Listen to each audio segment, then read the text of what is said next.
For a people with a seafaring tradition, it's unusual to see a Pacific person competing in a sailing event at Olympic level. But that's just what 27-year-old Eroni Leilua hopes to achieve in Tokyo later this year. I grew up in Samoa in Vaivasiuta and did schooling over there at Waiala Primary. And then moved over here when I was 12. Started sailing in Samoa when I was 8.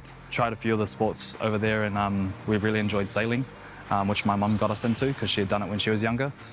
Leilua will become the first Samoan to represent his country at Olympic level in the laser class, one which he's become very familiar with.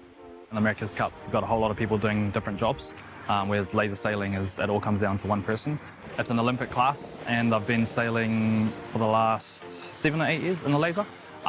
It's kind of like the big step up from the junior classes. Even though he's developed as an Olympic sailor in New Zealand, Leilua has always stayed committed to representing his homeland. I've always treated Samoa as home. Me and my siblings were fortunate enough to continue representing Samoa on the international stage at various international events.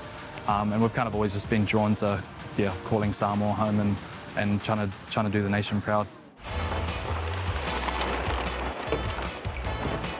Leilua actually qualified for Tokyo last year, but the postponement of the Olympics due to COVID has worked in his favour.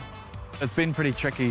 When I competed last year in Feb and then qualified, I had only a few months to kind of prepare for the Olympics, and that was overwhelming in itself, having that short preparation time.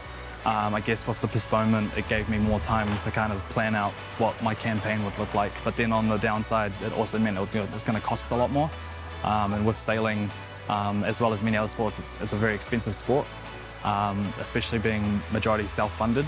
With finances being a common barrier within laser sailing, the 27-year-old's determination to keep up with his competitors knows no bounds. It's definitely tough trying to compete at the same level as full-time sailors. I guess you've just got to put in extra work to get there, but they come down with a pretty understanding of my situation. So I actually have some time at the end of the day to get out on the water and still train.